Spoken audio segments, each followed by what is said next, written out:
ये वीडियो मेरी कहानियन के लिए है। एक गांव में अली और उसकी छोटी बहन आयशा अपनी दादी के साथ रहते थे। एक दिन अली को रास्ते में यति एक बटुआ मिला जिसमें पैसे थे।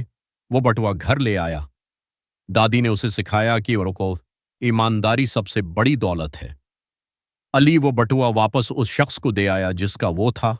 इस शख्स ने अली आपू सी है अलिया आबू गोई बाई वो दो कापी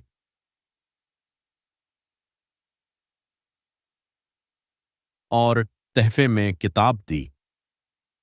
आखिर में दादी ने कहा, बेटा, जो दिल साफ रखते हैं जिंदगी में कभी नहीं हारते।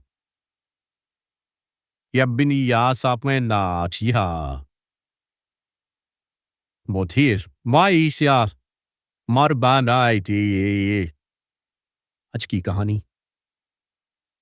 मजीद कहानियों के लिए सब्सक्राइब करें। मेरी कहानियां